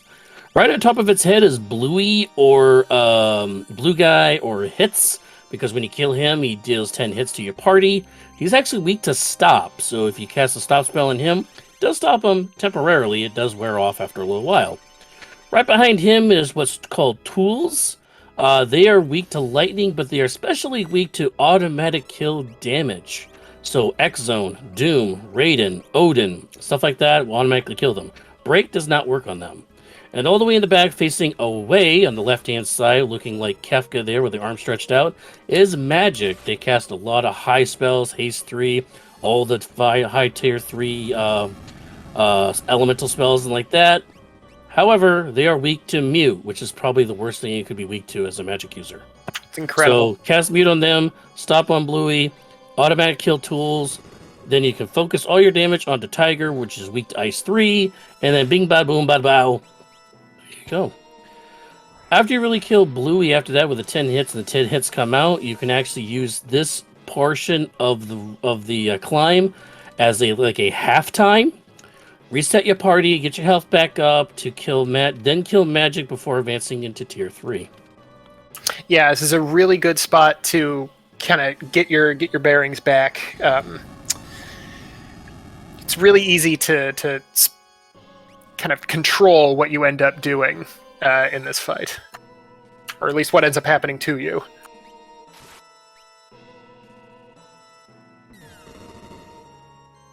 Apparently Tools is still up because we did have a Tick Laser come out, but it looks like we're just going to Merton the whole field here. Yeah. But this is a fire damage attack. Looks like a water damage attack, but actually this is a fire damage attack because we have Merton strats. It's not going to hurt us here. Oh, there's the Doom Pest in. They're turning Celeste into a zombie.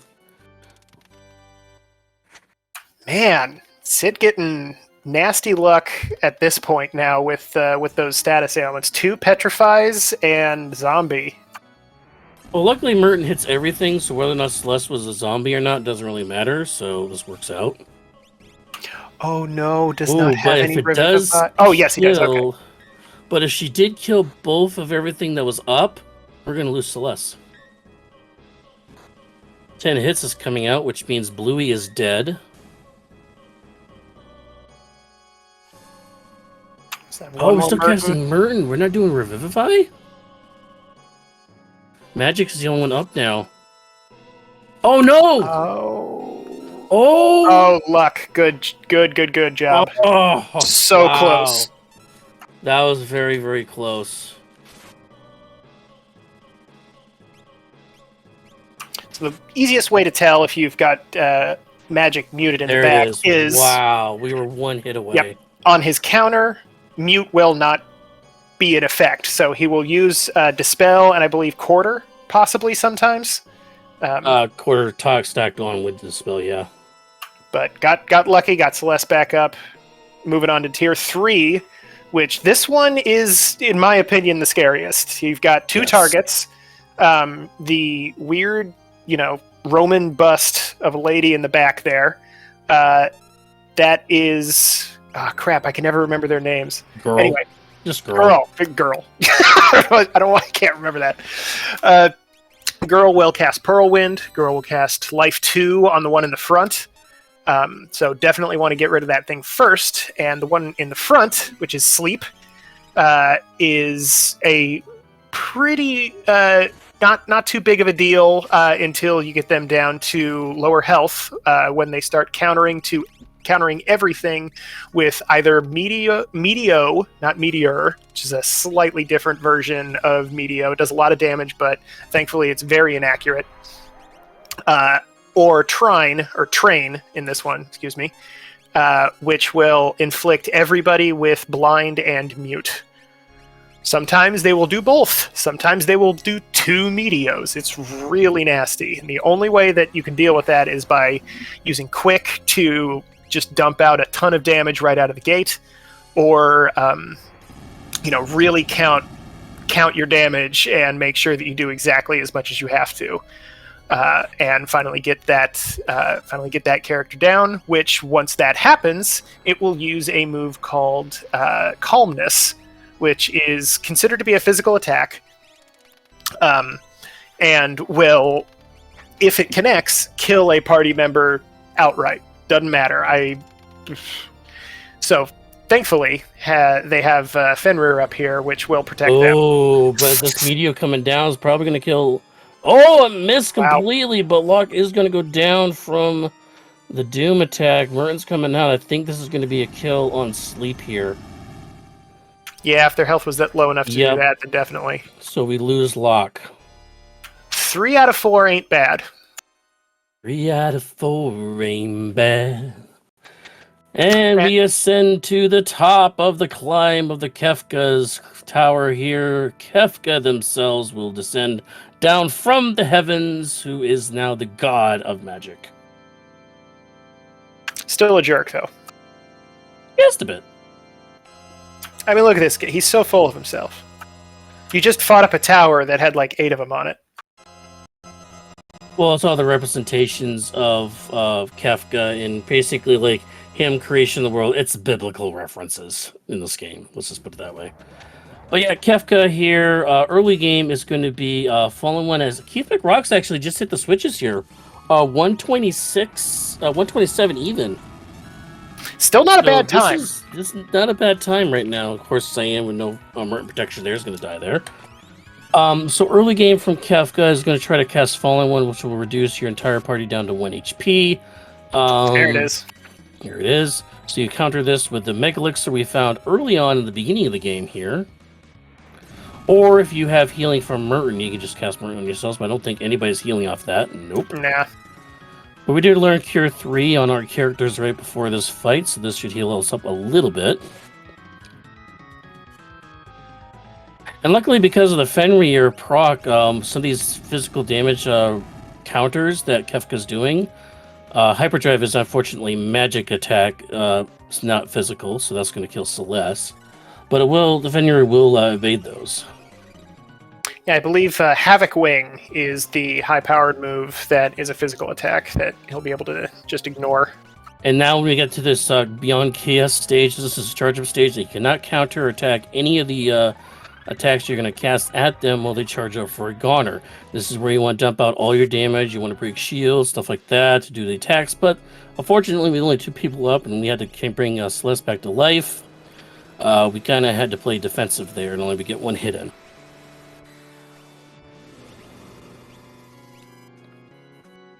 Now, this is the tricky part. After the Goner stage that he just casted, this is when Kefka gets a little more counteractive. Anything that you really try to do to him, he will try to hit you with a big damage. If his health gets way too low, like very, very low, he actually can counter you with Ultima, which is the most powerful spell in the game. Here's that train coming out, which means our entire party is now muted and blind. So sliding over to the right real quick, Keith McRock's dealing with Tier 1 and doing pretty good. They have an Edgar with the Atma weapon and a ton of HP, but it looks like everybody else is kind of running pretty similarly to Shadow Sid's group, throwing Mertens, has Locke with the Illumina. Oh, there's the ultimate counter! Uh-oh. Oh, This is the crap. thing I was just talking about. See how much Oh, damage you're going dude. to deal? We had 2,000 HP. We're going to hang in there. Ooh. Exactly of almost 2,000 damage to Tara and Edgar. We're going to have to bring back Celeste here. We're still muted. Here comes the Goner on top of that. Now, Just go for it. the less amount of characters you have in your party, the more damage Goner's going to do. So, it spreads out the damage. It depends on if there's only one person in your party, it takes all of the concentrated damage of Goner. Oh, no. And everybody's low health. This might be it. We might have a reset here. This is a wipe. Oh, no. Just used that one last Terra attack to try to take the last little bit of HP off of him, but did not work out. And Shadow Keith is back Sid in it. wipes. Keith McRocks is now in the lead by a wide margin. Oh my goodness. Let's get F's in the chat for Shadow Sid. Keith Oh, McRocks, man. who was originally, 19 minutes behind, has just taken the lead in the Chupon Pit final. He's playing more defensively and playing more carefully. It's not going to get you. It's not going to feel good while you're doing it. But Keith McRocks has not had any problems outside of like the first, like the beginning of the game with some somewhat slower leveling up with the grind fights, but has been playing super solid this entire time. Did not lose any momentum, and it might take him all the way to the end. Unbelievable. We appreciate you, Mendez. This is why I love watching WC Racing. Yeah, that's right. And we're glad to bring it to you right here on Speed Gaming. You never know when Ultima's going to show up.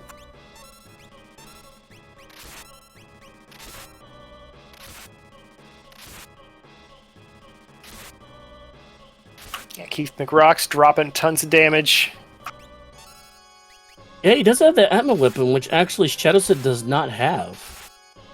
Yeah, I couldn't. Atma weapon was actually from Cave. Oh, it was the Magic Master Cave in the Veld. Oh, that was the reward. It was just an item. And he did it anyways, which is interesting. Okay.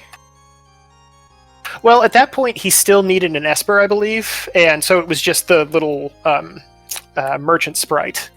So maybe wasn't certain. Hmm. Oh, and Sid running into the status ailments again. Our restreamer Schwantz, who was helping us out on Speed Gamers, does point out that you can actually steal a Mega Elixir from Kefka, which actually counteracts the Gunner. Is it? I thought there was only the one steal from him. Was it just? Is there something else you can get from him other than the Mega Elixir? It might be, but I think Mega Elixir is the higher possibility percentage chance. And also, you're you can always also going to get steal a Ragnarok and an Atma weapon, I believe, from Sleep and Girl. Yes, which actually with Throw Edgar, maybe not a bad idea. Yeah, maybe not a bad idea to steal here. Keith is definitely doing more damage with. Oh wait, no, they're only doing about 2K, so that's only about eight grand. But Shadow Sid definitely could use their Edgar to herc some endgame weapons. Well, Shadowside is going to tier 2 now as Girl dies on Keith McRock's screen. Only Sleep is up right now as we position ourselves to go after Sleep with the Fenrir protection now. Coming from Edgar. Edgar's doing all the work here for Keith McRocks.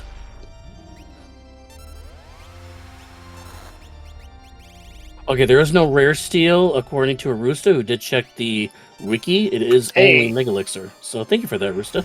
Thank you. Awesome also, Edgar with the Atma weapon actually being healed from these Mertens, keeping that HP topped off to ensure maximum damage from this Atma weapon with the offering. So that is a great pairing out of there. I just noticed that. That's really smart. Here come the Meteos. Yep, well that's And okay. We're at full pretzels. HP. It's not going to be a big deal. This is the entire party. That's amazing. Here comes about 8,000 damage from Atma weapon. This should do it. Nope, another Meteo. But the first round missed, so we should still be okay at health to keep pushing this. Wow. Barely Edgar's just going to nicks get all that Edgar. back. Yep, it's going to get it all back from the Spartan cast from Terra. Another 8,000 damage to sleep. There comes the Calmness, but we have Fenrir up. Double Calmness coming out, in fact, and we're all set to go to Gate 4. Keith McRocks ascends to fight God here. Really amazing. Just stay the course. I'm really impressed. Slow and steady. Hey, what we That's say right. in firefighting: slow is fast, fast is slow is smooth, smooth is fast. So that's definitely what Keith Rocks is doing here.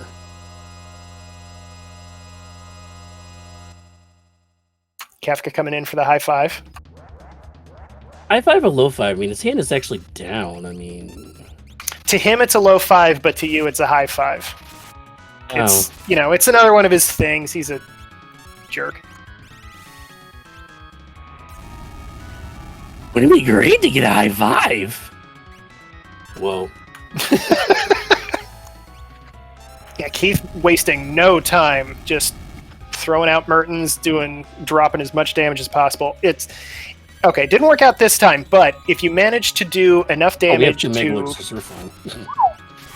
where do you get the second? Anyway, if you manage to do enough damage to Kefka before he uses Fallen One, he'll just skip all that and go straight into a goner phase, which is pretty excellent because that means you then have another turn basically to just drop everything that you can on him and potentially take him out before he even gets a chance to do anything to you.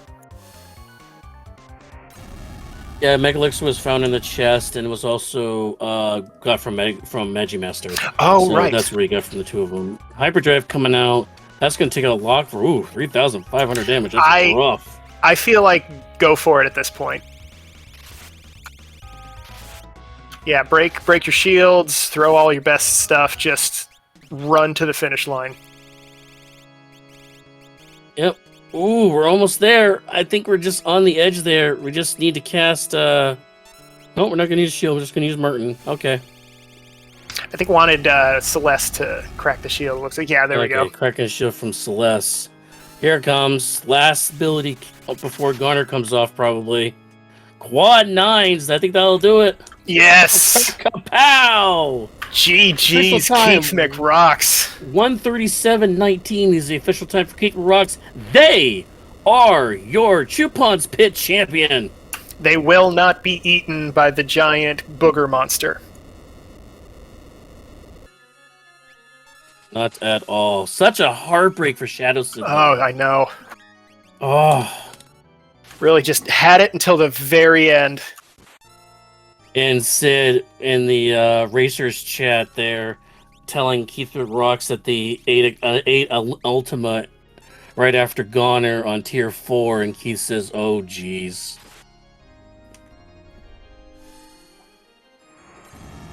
What a great race. This was fantastic.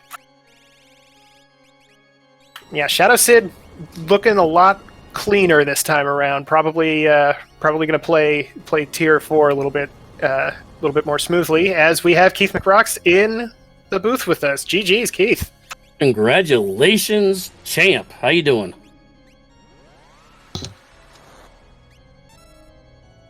Absolutely, I feel the same way. Yeah, I know. He just faded. He just heard him fall on the yeah, floor. he just passed out. I mean, he's so excited, folks.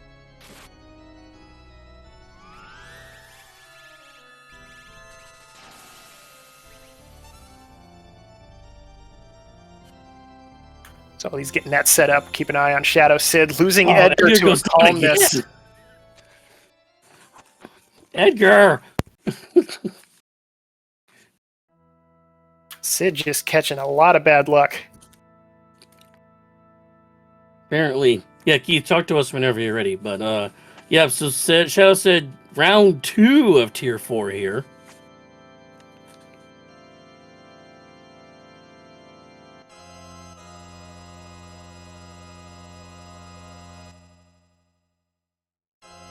Kefka.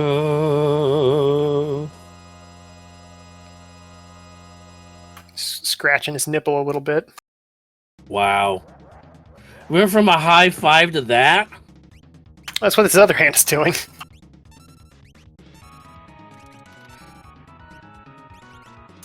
Chat asking if this is a best of series. This is a 1v1, like a single elimination tournament that we're having alongside the normal Coliseum tournament. And this is the grand finals, too. So Keith McRocks has won the whole thing. Yep, they have won the pit version of this. Schwans, apparently Keith can't hear us. Having a little bit of technical difficulty.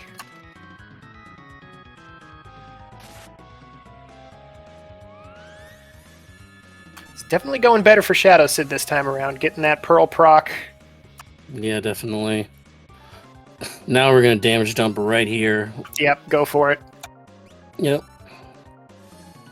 Come on, no, just have Cyan dance. Just have him dance. Honestly, I would have him start, I mean, this is the dancing match. Oh, don't kill him. What'd he do?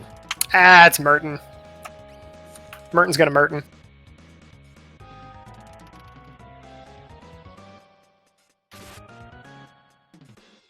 We get it? We get it? We get it? Yeah! Hey, there it is. Shadow Sid taking it at 140, I want to say 54 seconds? 59. 140, 59 is their official time. GG's. That was a toughie. Yeah, that was. It's too bad. Hello? Hey, there's the champion. Hey, there you are, champ. How you doing? I'm great. Once I figured out that whatever was happening, but yeah, that was stressful. Yeah, we were on the edge of our seats, honestly. That's what it sounds like from what he said. So yeah. Now we want to remind chat that these two runners are blind to each other. They do not know where the other person is in the race, what they have done, what checks they have done. Keith, you came from 19 minutes behind. Yep. To win this. Walk us through the last stages when you had about 6 espers but like 7 characters. Like, walk us through that process of where you're going to try to find the last 3 espers. So that must have been right after I found. I think right after Cyan's Dream. It was right before Cyan's Dream. Yeah, because Sabin was in there. So I got some espers out of it, and then I just had to. So I actually was looking at boss count at that point, so that's why I went to Magitech to just get the bosses up, and then I ended up getting espers out of it. So that was, and then I was gonna just jump out, and I was hoping the Scent Thief would have helped me, but it didn't. And so then I just, I didn't really feel like doing any other check that would have taken as much time and not been it. So I figured I'd just check the auction house, and I mean, it wasn't the worst. I still got 2. I technically got Magicite on the first chest. Didn't work, but yeah, not the right kind though. Right, yeah. Yeah. But I mean, my levels were fine, and I was fine with what I was using. Though, I mean, MTech was my, that's what got me Merton, so I felt fine with that. But yeah, I felt it felt slow. It felt real slow. I knew at that point I was going to have a fine time rushing the middle, skipping back, jumping back to the statues, and nothing was a problem there. So that made me feel good that I would fly through that. I mean, and really, even Kefka, I didn't really feel like there'd be too many problems. But getting to that point, it felt real slow. Yeah, you were definitely playing a more, I want to say defensive or conservative sort of strategy there. Was there any point when you felt that, okay, I've got what I need, now it's time to just rush for the finish line as fast as I can? Yeah, because we did see you shop a lot in this seed race. Yeah, well, not having any offense to start for a long, like, I mean, I think I had opened 80 chests and only found one pair of fixed dice at one point, so I was not happy with that. That's why I was like, all right, I'll use it, hopefully I had some fine grinds just to at least get through the Coliseum, hoping something was in there. Nothing was in there.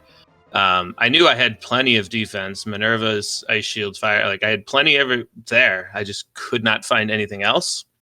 So heading to, then I was like, that's the point where I thought if I should do Phoenix Cave for more chests, but I really didn't want to do that, increase scaling more possibly. So that's why I did Opera House for more grind, and then into South Figaro Cave, which gave me the 2 Illuminos, and then I was like, okay, then I felt better. Then I just kept getting more fixed dice, but yeah, up until then, I mean, really at that point, once I had 2 Illuminas, 2 fixed dice, and an offering, I felt fine. I just had to kind of run through checks and hope to find enough, and it still was kind of slow.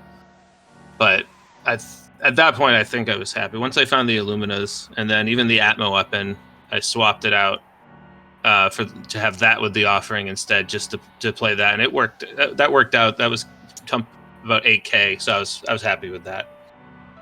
If you want to run your own seeds like this one you just saw, head over to our webpage at www.ff6wc.com and roll your own. We're also joined in chat by Shadow Sid, the runner-up of the Chupon's Pit. GG, heartbreak on tier 4, buddy. GG's. I don't want to talk about tier 4. Okay, well let's talk about before that. You actually enters Kefka's Tower sub 1 hour actually. 59:15 first entry into Kefka's Tower. How were you feeling at that point? Felt pretty good. Thought Merton strats were online. I had pretty much everything I needed for all the tower pieces. 4 strong party members. I just wanted to go and kill things.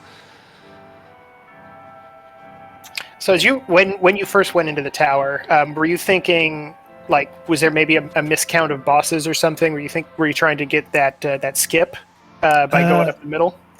Yeah.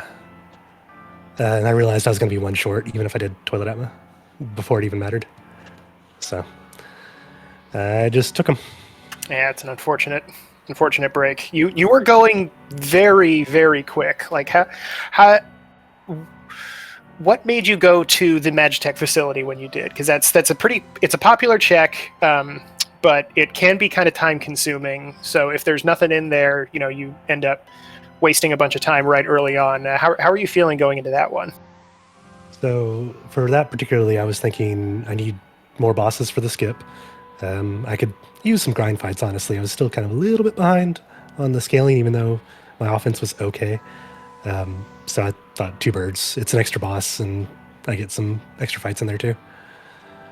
Not to make you feel worse, Sid, but you actually had a 19-minute lead going into Kefka's Tower here before Keith McRocks first entered the Kefka's Tower. But I also want to mention, Keith, I think you danced with every single NPC from every single town just trying to walk by them. Oh, that was so brutal to watch. That was the worst experience I've ever had with NPCs. Like, every single one did at least like a 6 back and forth with me, and that happened a lot. Like, it's once or twice, but that was like somehow way more than ever. I don't know what was going on, but everyone was really in my way more than normal. It took you 15 seconds to get by the South Figaro guy on the back deck. Oh man, Yeah. I didn't count it. That's bad. That was the worst one. That was like the first one too of many, but that was I've never had the back and forth so much, and he started going up. That was way more than ever. That's the guy guarding the Sid barrel, right? Yep. Yeah. Yep. Well, I paid that guy off, I guess. So Sid, I did want to ask you one thing. You had a lot more offense early on than Keith did. Like, was there a point that that you also felt, similar, like, hey, okay, I'm good to go. I just need to start sprinting. Probably around the 40-minute mark, like 45 was Just go. Stop thinking about things. Get the character I need. Get the espers I need. Go. And that seemed to be okay. It's just that tower climb did not favor me at all. Yeah, you were getting some pretty rough luck. You ate, I want to say, 4 total petrifies from tier 1. I've never seen that before. Yeah, me either. And a quake. You also got hit by the quake, which I was yelling. Okay, that was baller. You're sitting on a float. I'm like, yes, cast the float, because head was the only thing that was up, and if head's the last one that dies, it casts the quake spell. But you managed to survive that too. I thought about it, and I'm like, nah, I've got enough health. It's swag. Quake's only gonna hit for like 1,200, maybe. Everybody's got plenty. So it's like, nah, I'm gangsta. I can take this, man. Hold on, let me put some sunglasses on. Yeah. I think my hubris there probably paid off. Yeah, the game was like, oh yeah, you think you're cool, huh? Yeah. Because was there a single pro proc from my Luminas ever on that climb? Not in the first one. I don't think there was one on the first one. The second one there was. Yeah, I saw it once in the second fight. Yay. Proc for 10k on Kefka, I think. Oh, I want to. That's why I needed it. Keith, I want to ask you, you were looking for one more Esper, and you go into the Cave in the Vel, notice that it's not an Esper, but you do it anyways, which, by the way, happened to be turned into a Magimaster fight. Oh, no. But you got an ammo weapon out of it. Can you walk through that process on that one? I couldn't remember if it was that meant what it meant, so I just did it. So it was, okay. And I was looking for bosses at that point anyways, and I knew I had Berserk way early, so I knew there wasn't much in my way, but I really couldn't remember, and I said I'll just do it anyways. And then I was the Atmo weapon I was happy to get and substituted it in. Well, that was actually a great find. You would put in the Edgar with the offering. Edgar was the only one in the party that was healing off the Merton with the Atmo weapon to constantly have his health maxed out. So kudos to that combo there for you. Yeah, really strong team synergy from both of you guys today. Trying. Yeah, Dang Ultimas. Yeah. Dang old Ultima. Every time. Consarn it. Well, thank you guys so much for putting on a show for us. Anything else that you might want to say before we sign off? I think I'm letting Kat roll the next one.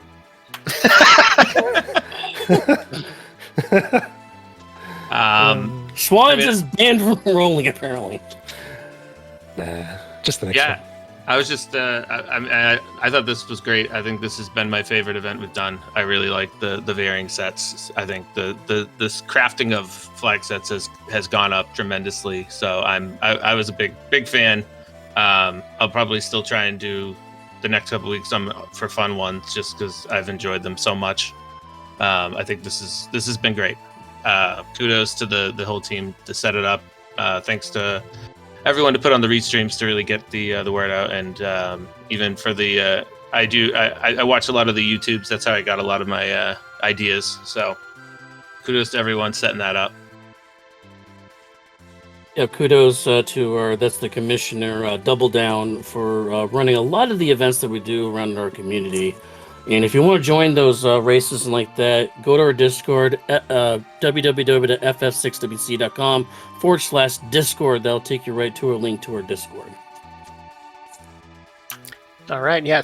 Big thanks to Double Down. I completely echo Keith McRock's sentiment. Like this has been a very fun event, and I want to big shout outs to the crew behind the scenes, the Schwantz for running the stream, and Ceiling Cat for running the tracking, and big thank you to Saberwolf for joining me in the commentator booth.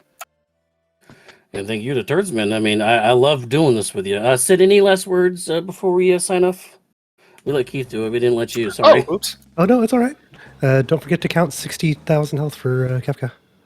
And GG's. No. And GG's, guys.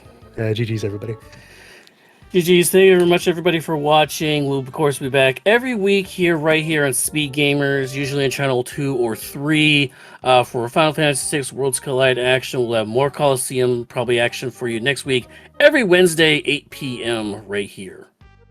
Thank you very much for watching, and I hope you have a very good night. Bye bye. So long, folks.